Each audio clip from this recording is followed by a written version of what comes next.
And good evening, everybody. Welcome to College Football Wraparound. I'm Cooper Naylor. And so tonight, we've got a lot to talk about. So we're going to be talking about the college football playoff rankings. We're going to talk about Alabama, Auburn. We're going to talk about Ohio State, Michigan, Washington State, and Washington. Right in the middle of the show, we got a Q&A time. And then we're going to talk about the three newest hires within college football. And then we're going to preview New Mexico State and Liberty, and then also Oregon and Washington.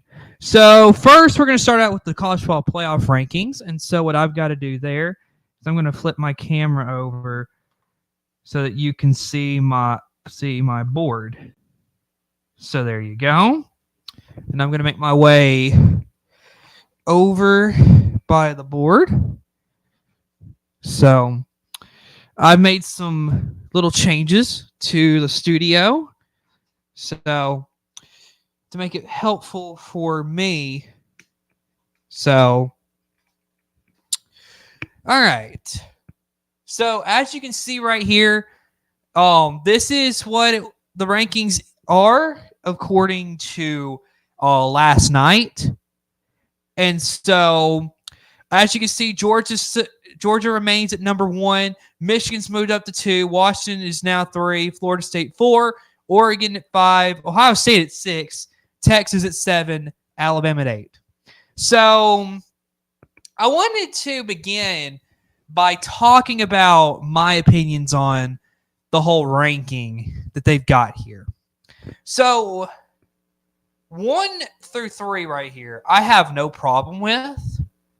To be honest with you, the top 4, in my opinion, because I understand how this committee works.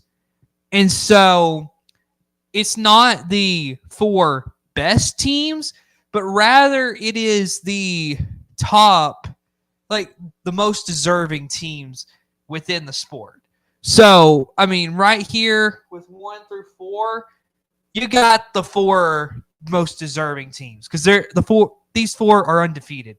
They no doubt need to be the top 4 if you look at it from a most deserving standpoint.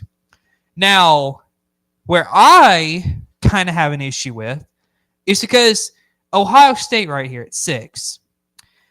You cannot tell me that Texas and Alabama are worse than Ohio State. And here's my thing that's going to really be, I'm going to be really curious come Sunday. Does teams leapfrog Ohio State here? Because that's my thing is like, let's say Alabama were to beat Georgia. Does Alabama seriously leapfrog Ohio State? This committee, I'm telling you, that's the thing that I have been curious about the whole time is because, no doubt, the loser of Oregon Washington is out. If Georgia were to lose to Alabama, Georgia's out because we're looking at deserving, not the 4 best teams, if we're all being honest with ourselves. So right now, let's be honest. If your top 4 that we got right now all win, then we basically have it settled, no drama at all. What the drama would be is going to be if one of these top 4 teams lose, who gets that 4th spot? Okay. The one I feel like is the most likely to lose is going to be Florida State. That's my opinion. Florida State is the one I think is the most likely to lose. They're without Jordan Travis, their starting quarterback. They're playing against a Louisville team that, yes, they just got beat to Kentucky. But here's my thing. Florida State, to me, is the team that I feel like will lose. Just because Tate Rodemaker, I just don't have a lot of faith in him that he will do anything for Florida State. They beat a crappy Florida Saturday, and they barely got the win. I could see Florida State going to Gainesville and losing. Not Gainesville. Oh, my goodness. I'm sorry. I could see them going to Charlotte, playing against Louisville, and they get beat. I don't think that's crazy at all. So, okay. So let me get we're going to start kind of working with this a little bit. If I can get my marker, because it likes to be really aggravating with me.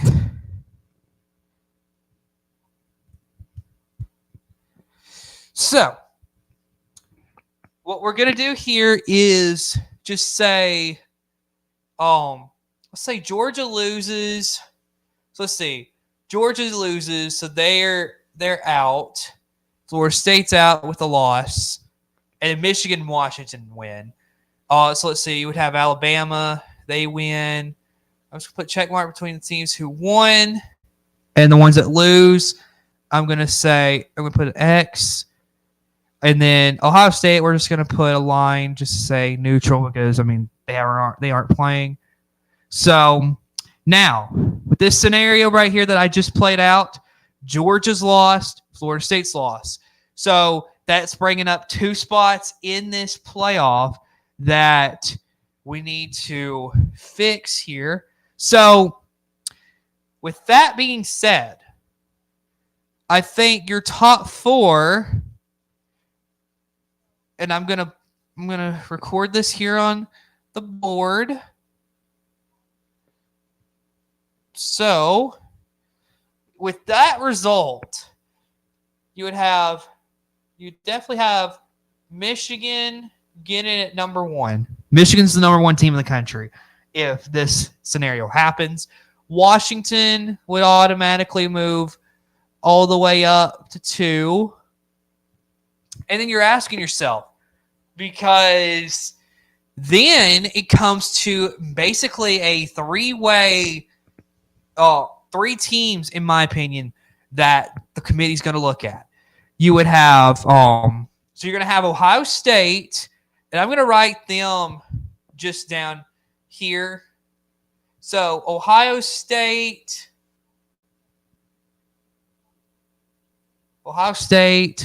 Texas,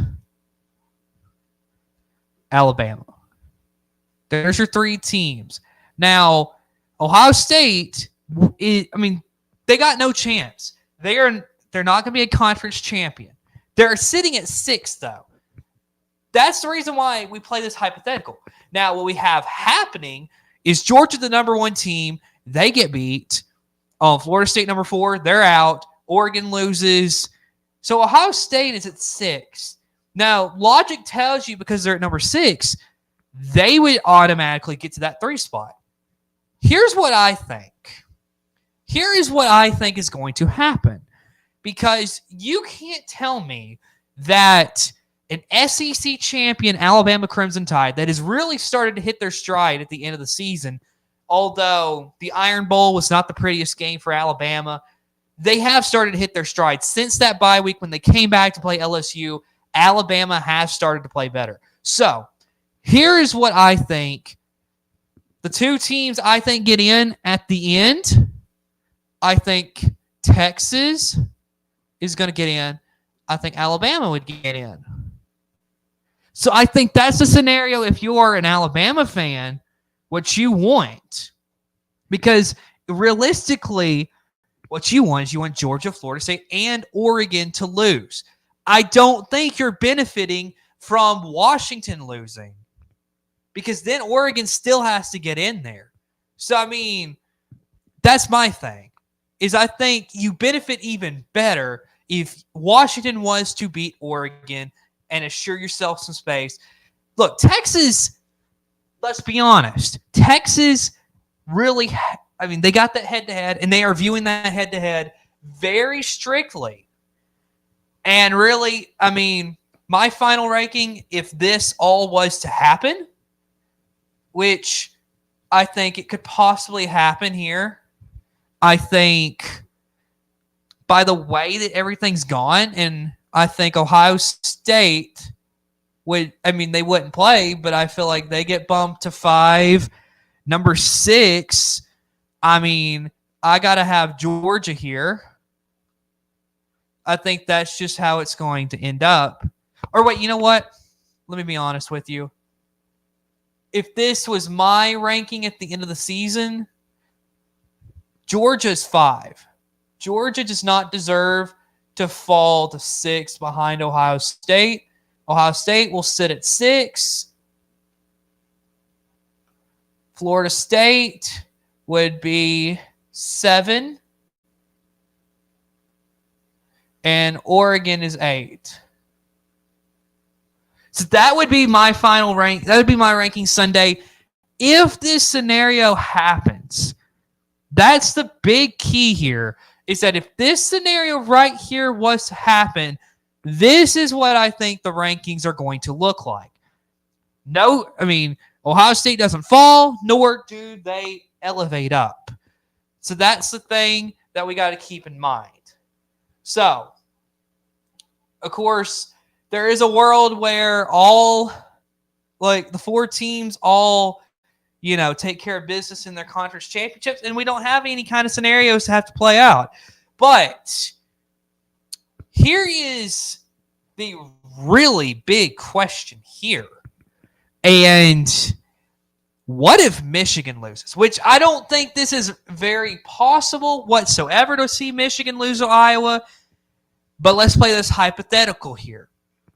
Let's say Alabama beats Georgia, Iowa beats Michigan, Washington, they win their conference. They're the only remaining undefeated team. They automatically get the number 1 spot. And this is crazy to assume Washington at number 1, but hey, we're just saying they're the only undefeated college football team left. So they're automatically getting the number 1 spot with how the committee has been viewing record this season. Who gets in at number 2? Well, you go back and look at the rankings. I got to be honest with you. I think Texas would get in at number 2. Number 3, I think we get a rematch between Alabama and Texas.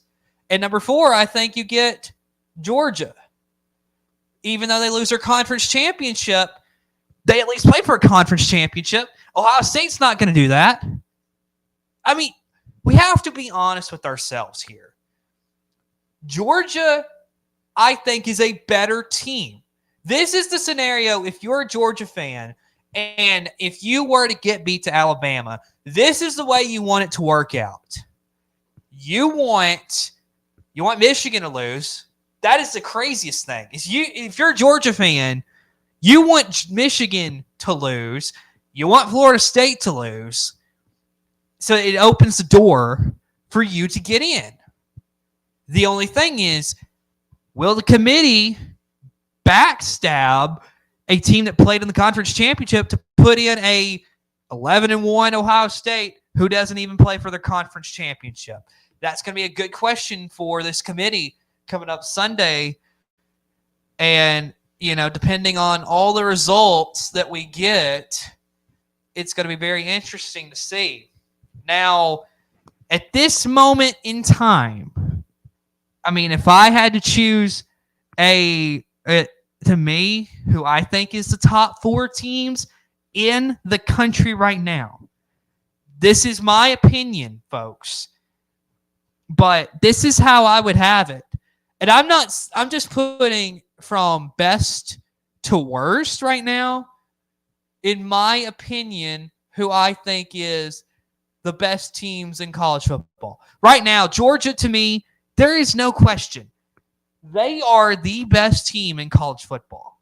Now, like I said, I'm going from who I think is the best teams in the sport. I'm not looking at records or anything like that. I'm looking at who would beat who. So, Georgia is the number 1 team. That's just my honest opinion. Now, Alabama comes in at a number 2. I just think Alabama, the only team I think that you have trouble with is Georgia. Everybody else, I feel like Alabama would beat. Texas is my 3rd team. I just feel like they are a strong number 3, and that's just my opinion. Number 4, who do I have? Well, to be honest with you, I got to go Oregon. I feel like this is what I think is my top 4. This is my opinion. At number 5, I'm going to say Washington. I think Washington is a solid team here. Michigan would be my 6. 7, I would have Florida State. Conference championships are weighing heavy in this too. And then, of course, Ohio State would be 8 because they're not playing for their conference championship. So I think they're number 8 no matter what. So that is a look at my rank, at how I would have the top teams right now if it came up to this. Really, Michigan to me, other than beating Ohio State and Penn State, who have they actually played to make me think Michigan should be anywhere near these teams? But of course, this isn't looking at records. This is just looking based off of who I think is the best teams in college football. So that's just my opinion, folks. But well, I'm going to, of course, head back over here to the desk, and we are going to break down some games we saw Saturday, because we saw a lot of fun football. We really did. And so we're going to break down some football games, folks. So get me set back up over here in the little studio area. Of course, welcome back, everybody, to my little desk here. So, of course, as you can see, I changed up the camera angles and stuff to make my studio feel a lot better to me. So, let's dive into a game that I had here on the channel Saturday, Alabama and Auburn. Let me tell you, when I say that this Iron Bowl was the Iron Bowl of all Iron Bowls, it really was. And let me be honest with you, folks. Here's why I say this.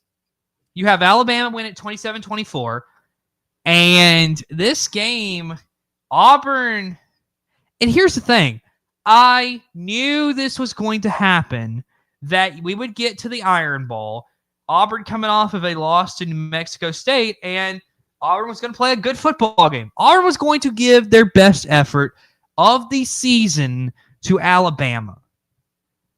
All these people who said, oh, Alabama should win this handily. As a person who's watched this rivalry for years, I know what's going to happen in Jordan-Hare when Alabama, unless you got that, I believe 2015 team where Alabama just ran just smoked Auburn down there on the plains. Most people know, Auburn's going to play a hard-fought game against Alabama in Auburn. It's just going to happen. And so we look at the stats for this game. Jalen Milroe, 16 of 24, 259, 2 touchdowns. He also ran for 18, ran the ball 18 times himself for 107 yards. Jason McClellan had 15 for 66. Roy Del Williams had 8 for 30 and a touchdown, and Jam Miller had 2 for 7 yards. Jermaine Burton had 4 receptions, 107 yards. Isaiah Bond, 5 receptions, 75 yards and a touchdown. So Alabama overall played a pretty good game. A decent game. Wasn't the best Alabama team, best game for Alabama. But, they found a way to win the game. And then you look at Auburn, Payton Thorne, 5 of 16, 91 yards, 1 touchdown, 2 interceptions. Jarquez Hunter, 14 for 93. Alston, 10 for 85 and a touchdown. Thorne, 15 for 56. Javaris Johnson, 4 for 76 and a touchdown. Burton, the third, 1 for 15. Ashford had 1 for 2. So you look at this game, it was just a crazy matchup where you had Alabama just absolutely play a good game. I mean, it wasn't a good game from Alabama. Let me rephrase that. It was a game where Alabama found a way to win in the end. And when that happens, well, it works. So that's all I'm going to say about that Alabama game. So let's move on to Ohio State and Michigan. And Michigan finds a way to win 30-24 over Ohio State.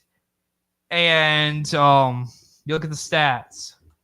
Kyle McCord, 18-30, 271, 2 touchdowns, 2 interceptions. Trevion Henderson, 19 carries, 60 yards, touchdown. Trainum, 6 carries, 37 yards. And then Johnson, 2 for 13. Leading receiver for Ohio State is Harrison Jr., 5 for 118 and a touchdown. Fleming had 3 for 58. Stover had 3 for 42. Abuka had 3 for 25 and a touchdown. So that's Ohio State's offensive production. And then you look at Michigan. McCarthy, 16-20 for 148 and a touchdown. Run game. Blake Corum, 22 carries, 88 yards and 2 touchdowns.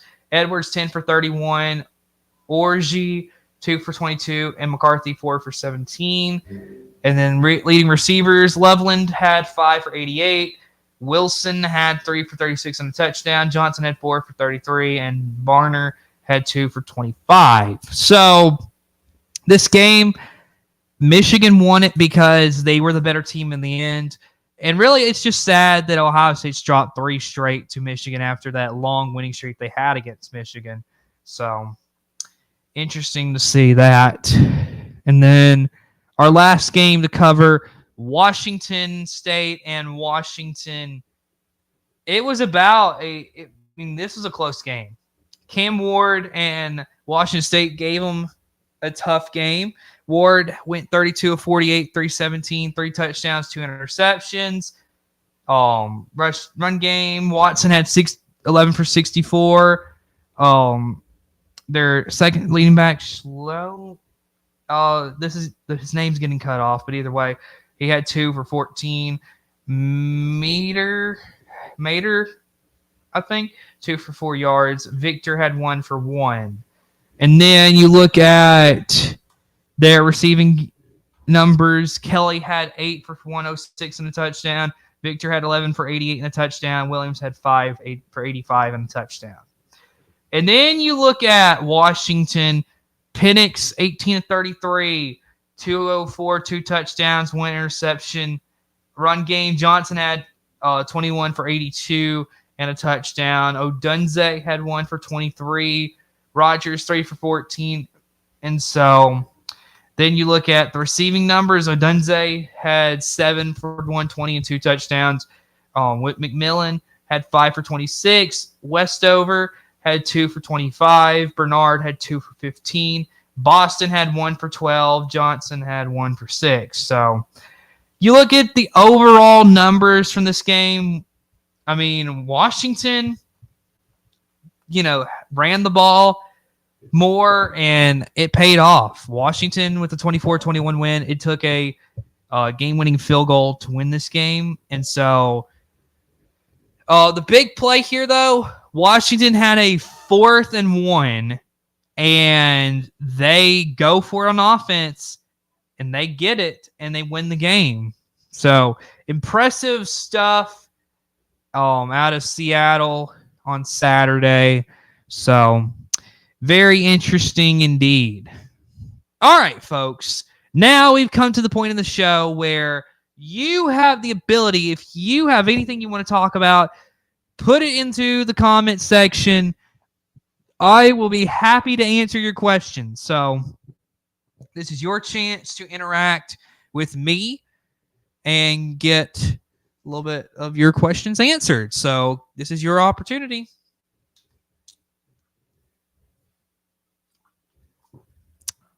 Get me a sip of water real quick for those listening on Spotify. Of course, have a lot of college football to cover still, because we're going to talk about Mike Elko, Jeff Lebby, Jonathan Smith, and then we're going to preview the Conference USA championship game and then the Pac-12 championship game, and then we'll be done for the night. So still a lot to think about. So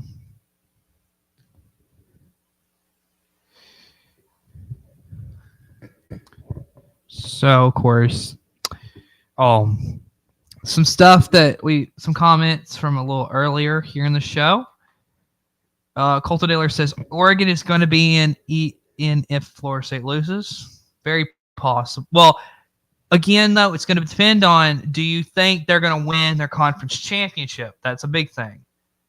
Of course, you also have, I like FSU, but I think Louisville has a pretty good shot. Okay, here is a question.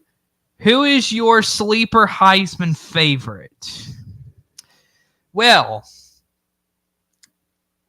I mean, that's a good question, because quite frankly with you, I don't know if there's really a clear favorite for the Heisman. I think most of what you're hearing now, because it started out during the season that it was Michael Penix, Caleb Williams, Bo Nix, all surprisingly in the Pac-12. But now we're hearing Jaden Daniels in this. And I don't know if I truly believe Jaden Daniels is a serious contender to win this thing, because I just don't. I mean, right now, it's going to depend on the results of these conference championships, I think. But I think it's a toss-up between Penix and Bo Nix. I mean, that's just my opinion here. Who will be in the playoff next year if Caleb Williams comes back? I still don't think USC is going to be in the playoff. USC's got to improve that defense before they even have a legitimate conversation about, hey, can we actually win this thing? So our next question, who will be the top 5 quarterbacks next year? Well, you ask a lot of people who are in college football media right now. I think one of the top ones they're probably going to shout out first, which, let me be honest, I don't agree with this as far as top 5, but they're going to say Jalen Milroe at Alabama, and I'm just like, why? Why Jalen Milroe? And here's the thing that really fires me up about the whole Jalen Milroe thing. Because it's like people look at his ability to run, but they don't. I mean, I just don't see the idea of Milroe being a top 5 quarterback. He's just not a top 5 quarterback.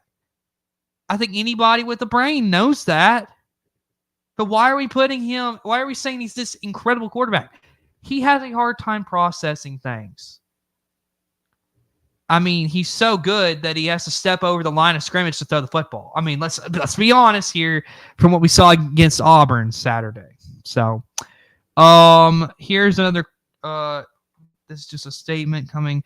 Chris Naylor says, if Alabama wins both, Alabama and Georgia get in. Yeah, it's possible. Is there any SEC coaches who you think will be fired at the end of the season? I'm kind of waiting, and I think it's pretty clear this isn't going to happen, but Billy Napier's a guy that I feel like the fans don't like, who I guess it's kind of like in that wait and see, is it actually going to happen kind of thing.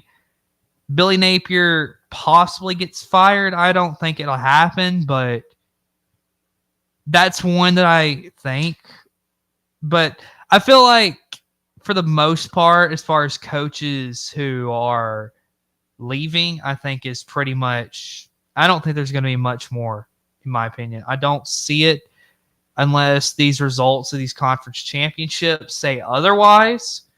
So I guess we'll just have to wait and see. And then who'll be fired at the end of the year?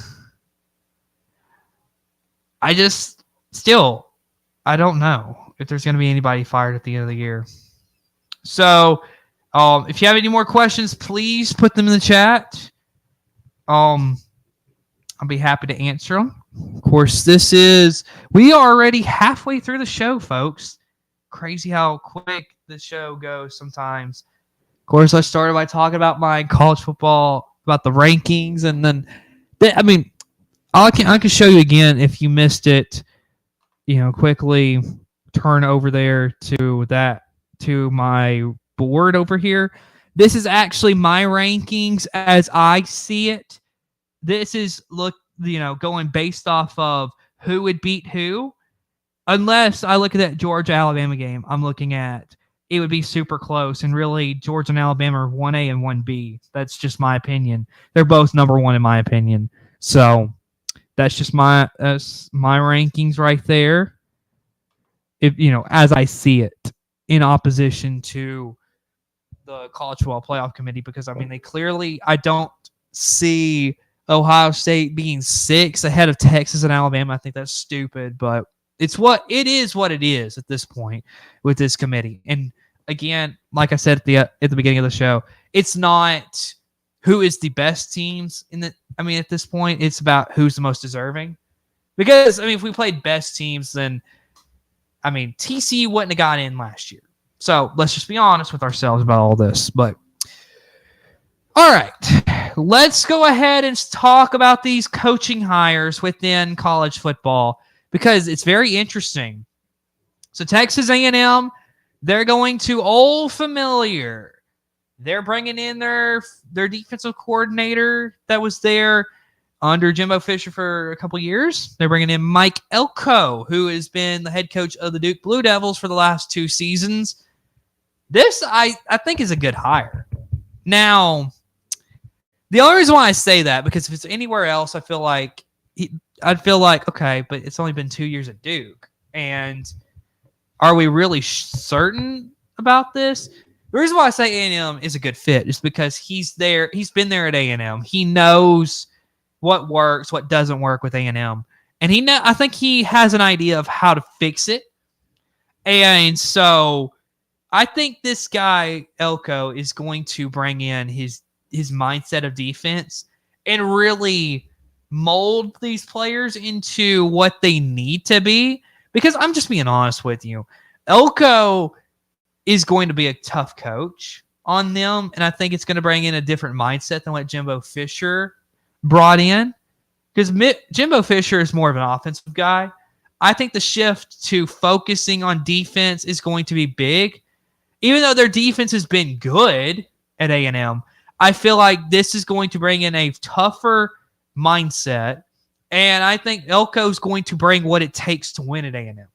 Now, do I think that he's going to be able to, in his first 2 years, he's going to be able to compete with the Alabamas, the Georgias, even the Texas of college football right now in the SEC?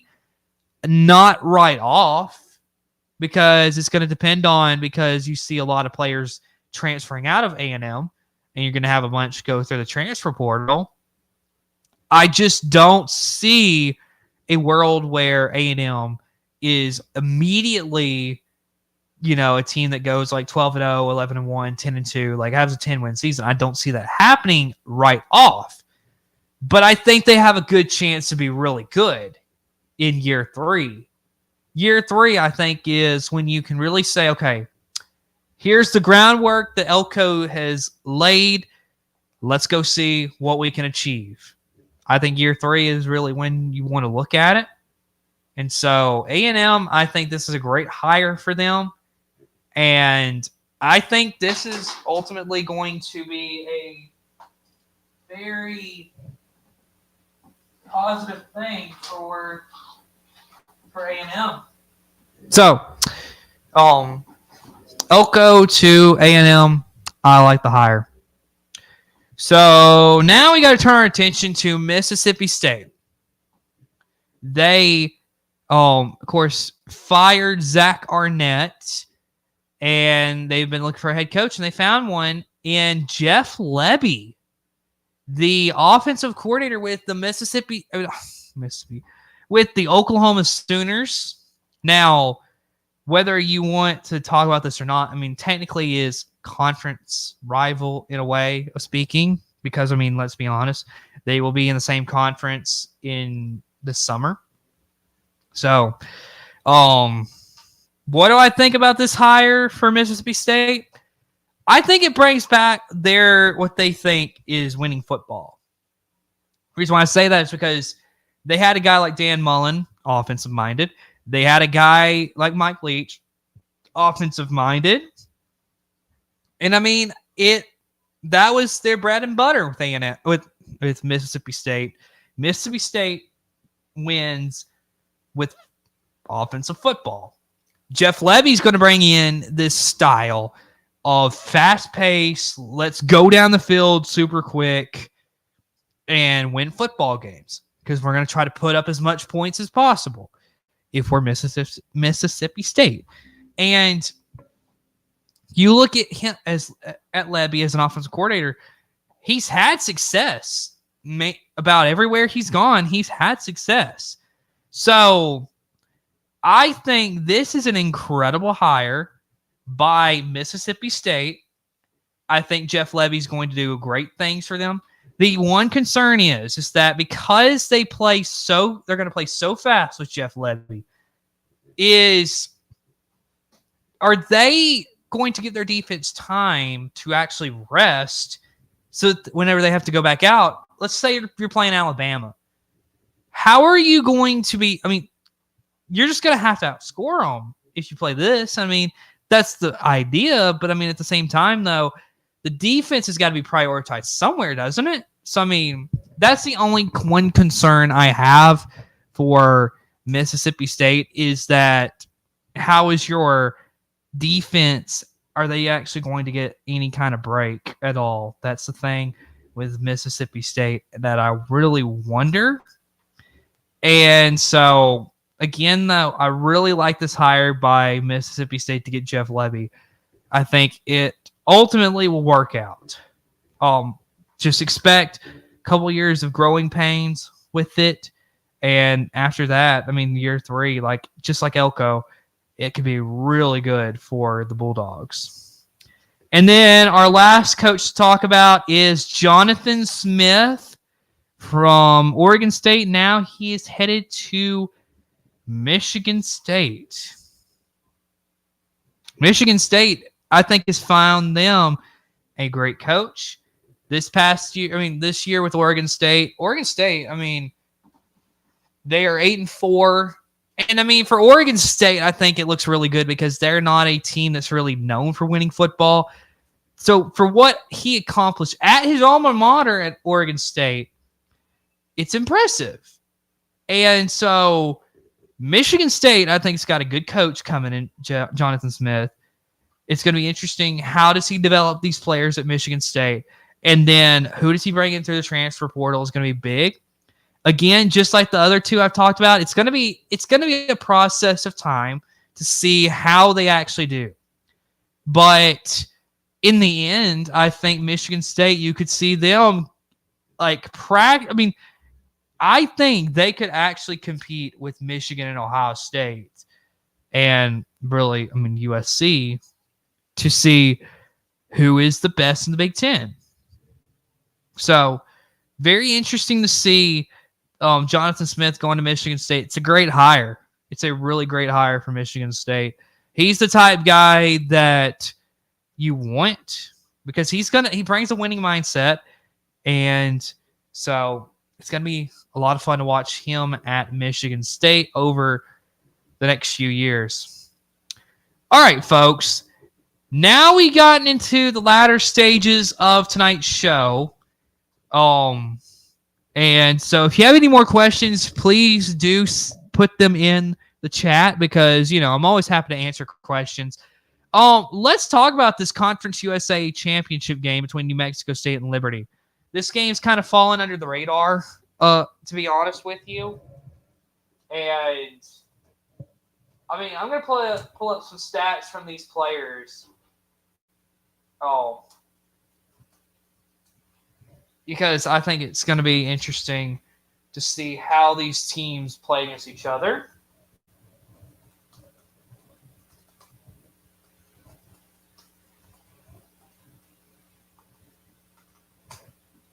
So, we're going to look at we're going to start out with Liberty real quick and see how they're doing. So, their quarterback, Salter, he is 142, a 241, 2,431 yards. He's got 29 touchdowns to 5 interceptions. So, I mean, pretty good season for him. Only thing is that he has a 58.9% completion percentage, which is 59%. That's the only thing that could really be improved if you're Salter. Their running back, Cooley, he is their leading rusher. He has carried the ball 202 times for 1,251 yards and 13 touchdowns. So he's going to be big in this game against New Mexico State. And then the receiving game, Daniels, 40 receptions, 831 yards, 9 touchdowns. Overwhelmingly the top guy for Salter.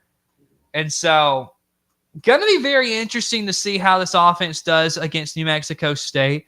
Of course, Liberty right now is the best team in the Conference USA. At 12-0, they're number 24 in the country. So, and to see it take this long before Liberty actually gets ranked is kind of sad, to be honest with you. They should have been ranked at some point. But, I mean, it is what it is.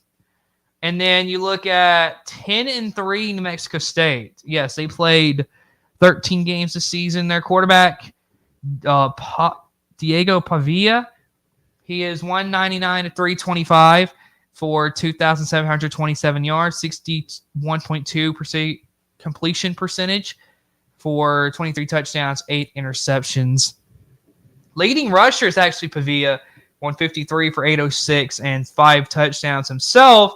And then Brady is their leading receiver, 33 touchdowns, 518 yards, 30 touchdowns, while Hudson, 28 receptions, 439 yards, and 8 touchdowns. So, going to be very interesting. New Mexico State, as you can see, very good offense. And Liberty, I think their offense will be big as well. I think what wins this game is who's going to play better defense. Ultimately, in the end, it's going to be, I could see this one being a 31-27 type game. I think this will be a fun one. But to be honest with you, if I had to choose between these two, I got to go New Mexico State. Now, I know you're going to say, Cooper, you went to the Auburn New Mexico State game. That's the only reason why you're picking New Mexico State. Well, it's that, and I just look at their stats. I like what New Mexico State is able to do here. So I've got to go New Mexico State. I think they will ultimately win this game. And then we talk about Oregon and Washington, our final game to talk about tonight. And to be honest with you, and I've got a special announcement for you coming after I talk about this Oregon-Washington game. So, Oregon last week, they just manhandled Oregon State 31-7. They had a good run game going Friday night, while also Bo Nix played a great game again. Washington, on the other hand, as I talked about, they just scratched out a 24-21 win over Washington State. What is my key to this game? I think it's going to be defense for both of these teams.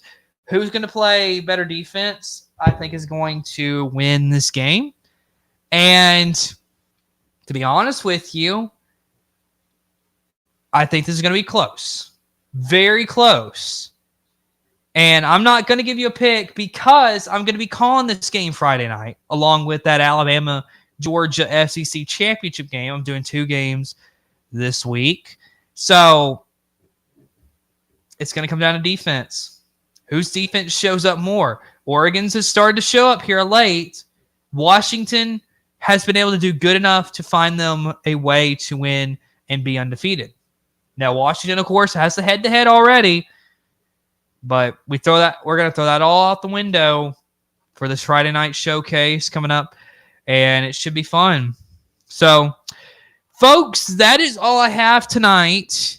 Of course, Oregon, Washington, I'll be doing that Friday night. It's going to be a lot of fun. So, hope to see y'all there. And so, of course, happy to be here and do some more great content for you. And so, until Friday night, we want to say thanks for watching, and we will be back for Oregon, Washington. We'll see you again later. Goodbye, everybody.